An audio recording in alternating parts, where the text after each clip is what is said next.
Добродојдовте во новата епизода на подкастот Наша приказна. Денеска со нас е поранешен ученик од гимназијата, кој сега студира во Америка, на универзитетот Туфтс. Со нас е Леонид Сајков. Здраво, Леонид, како си? Како се чувствуваш повторно назад во гимназијата? Здраво на сите и фала ви многу на поканата.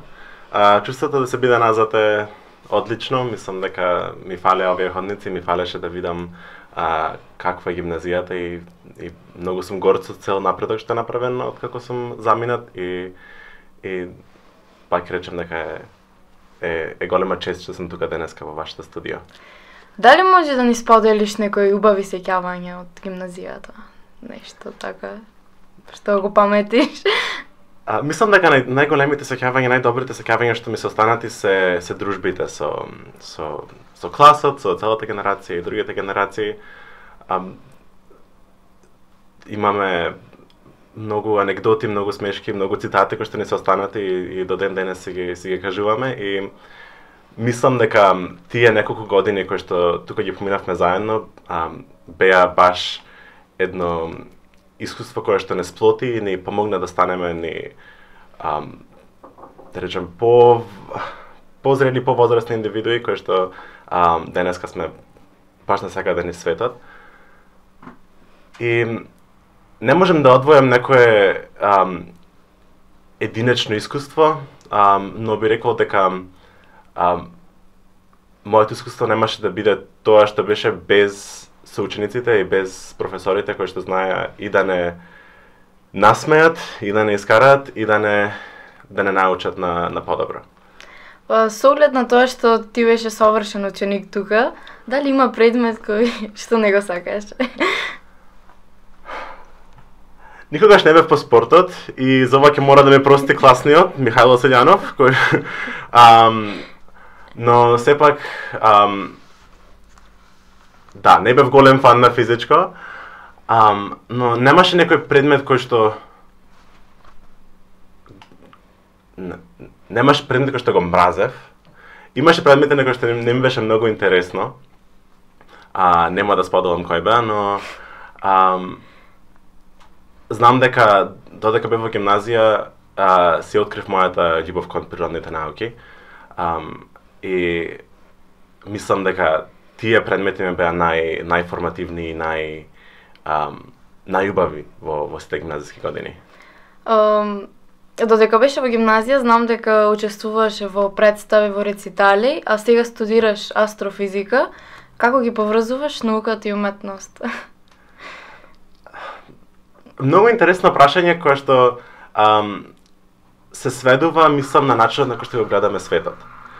Сметам дека и науката и уметноста се два различни начини да се гледа и да се интерпретира истиот свет. Уметноста го гледа на еден многу пофлуиден, многу по-абстрактен начин и се фокусира на тоа како чувствата на човекот произлегуваат од светот и го интерпретираат светот околу нас. Науката, од друга страна пак, е многу по-екзактна, многу по-прецизна, го гледа светот од некој математички став, ги гледа сите нешта од многу по-ригорозен став, но сепак го интерпретира истиот свет. И сметам дека благодарение на тоа искуство што го имав со рецитали и со представи, можев да откријам кој начин на гледање на светот мене повеќе ми лежи и кој начин повеќе ми одговара. И сватив дека повеќе се пронаоѓам во науките, но сепак без тоа искуство во уметноста мислам дека немаше да бидам истиот. Па дали во сад имаш можност, дали имаш активности и време поврзани со уметност? Дали сакаш? Да, бидејќи сум на универзитет кој што е од типот на либерални уметности ги нарекуваат, тоа се споредливи би рекол со гимназиско образование. Морам да земам предмети кои што се не само од научно поле, туку и од хуманистички полиња, од уметности, од општествени науки. И додека сум на студии, открив дека имам некоја страст кон историја на уметност. И тоа го пратам што повеќе. Веќе сум имал неколку предмети кои што се занимаваат со тоа, сум слушал историја на асиро-вавилонска уметност и архитектура, кој што мене многу ме фасцинира. Следно ќе имам историја на ренесансна уметност. И тоа е сепак едно проучување на уметноста, каде што јас не создавам уметност, но сепак не сум го изгубил целосно допирот со уметноста. Да, учествуваш во уметноста на некаков начин. Да. А професорите какви се? Дали може да направиш некаква споредба со професорите од гимназија и професорите на универзитетот? Дефинитивно на универзитетот нема толку многу бисери како во горната, но сепак би рекол дека професорите се еднакво ригорозни и професионални, и сите се своји уникатни карактери кои што носат не само знаење, не само интелект, туку и многу карактер, носат многу од своите особини во предавањата. И сите се некако уникатни. И исто така се многу достапни за сите. Бидејќи универзитетот кај што сум не е толку голем, брои некои 4000 студенти, професорите се доволно достапни за сите, кај што можеш да изградиш некоја полична, подиректна врска со нив, и тоа ми е многу споредливо со професорите тука во гимназијата. Дали има студенти од Македонија на Туфц? Да, има уште една студентка од Скопје, морам да споменам мојата блиска пријателка Еда, која сега ќе биде 4-та година. Но во цел Бостон, значи во градот каде што се наоѓа универзитетот, има, би рекол, една рака македонци, сме дали 5 или 6.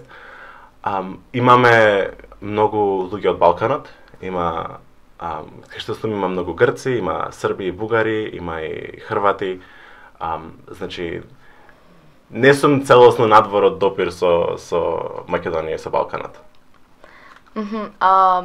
Ние битолчаните сме малце цело време излезени и сакаме да се дружиме.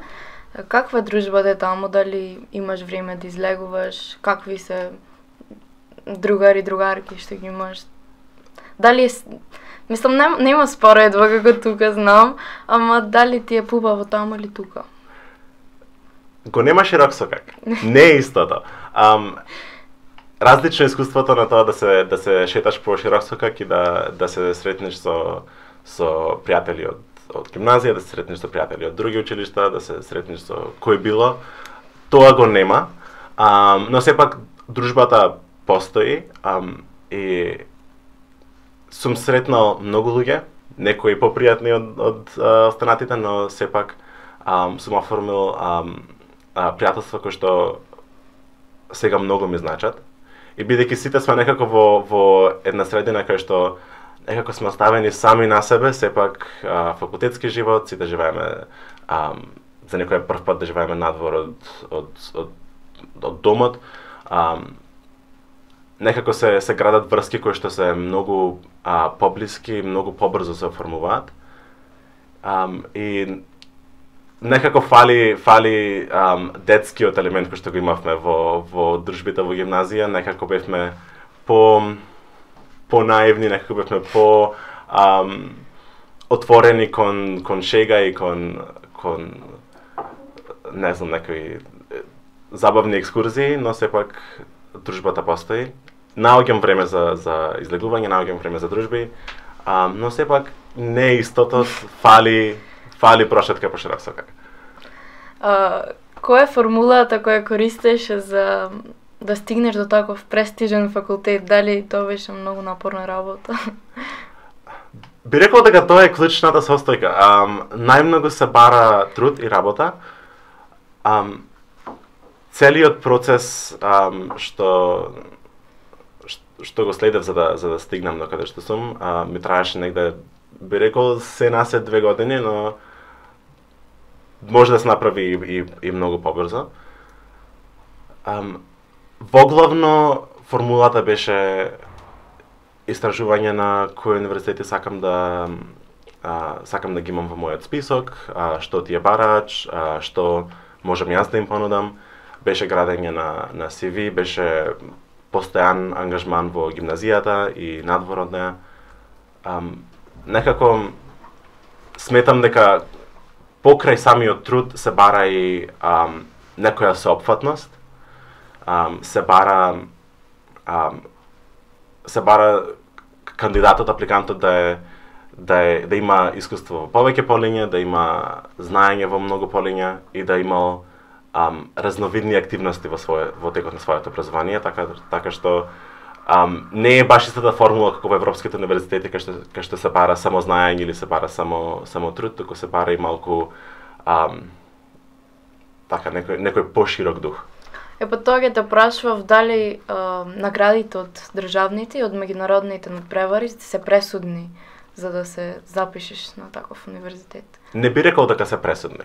Помагаат многу, посебно гледајќи дека еве да речеме луѓе кои што аплицираат од Македонија нема секогаш да бидат сметани како нема да бидат прв избор за универзитетот. Сепак доаѓаме од институции кои што не се толку развиени како другите во странство. И затоа помагаат многу наградите, посебно меѓународните награди. Но ако си има добро портфолио, кој што има многу активности, многу ангажмани, кој што има некој производ кој што може да се представи, дали е тоа уметност, дали е тоа наука, дали е тоа некој социјален ангажман, тоа исто се вреднува многу. Сигурна сум дека многу од учениците кои што ќе го гледаат овој подкаст ќе ги интересира процесот на аплицирање. Дали би сакал да споделиш и каде можеме да се обратиме, доколку сакаме да студираме во Америка? Прво ќе речам дека постојат многу ресурси, како во Македонија, така и надвор. Постои тоа е една организација што е преку американскиот State Department, се вика Competitive College Club, има гранка и во Македонија. Тие ми помогнаа мене најмногу, со нив соработував тие 2 години. И во таа организација има советник кој што помага со сите апликации, дава богати ресурси за апликациите, но и на интернет има многу ресурси, на интернет има многу информации за се. Скоро се што е потребно може да се најде на Google, се е пристапно. И мислам дека многу добар ресурс се студентите кои што веќе таму студираат. Значи, ако имате интерес за да аплицирате на студии во Америка, вреди да се пише една порака, да се пише еден мејл до некој студент кој што го познавате таму или некој студент со кој што се слушнале. Ако некој сака да ме собрати мене, слободно нека ми пише. Наоѓаме време за да помогнеме, бидејќи сепак сме били ние во таа ситуација, знаеме како ни било кога сме биле некако изгубени без информации во толку комплициран систем и затоа најчесто сме многу желни да помогнеме. Супер, и за крај дали би им препорачал на идните студенти од гимназија да се запишат во Америка? Да, дефинитивно да. Па сега имаме еден дел со брзи прашања. Да ни одговараш брзо и кратко. Добро, море. Македонија или САД? САД. Средно или факултет? Факултет. Леонид не е Леонид без? Кафе. Омилен професор од Горнат? Љупата. Книга или филм? Книга. Омилено место во САД? Нью Йорк, дефинитивно. Доколку утре повторно би требало да се запишеш средно, дали би се запишал во Горнат? Да, со 2 раце би потпишал. Ден или ноќ? Ноќ. Да не би студирал природни науки, што би студирал? Историја на уметност. Дали има живот надвор од сончевиот систем? Да, 1000%. Како би се опишал со еден збор?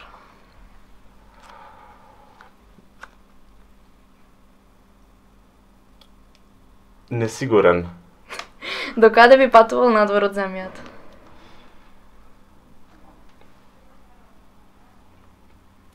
Крајот на атмосферата? Европа или Америка? Америка. Дали веруваш во хороскоп? Не, ама го читам.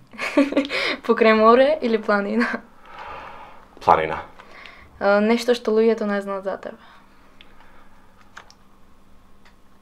Многу сакам да решавам крстозбори.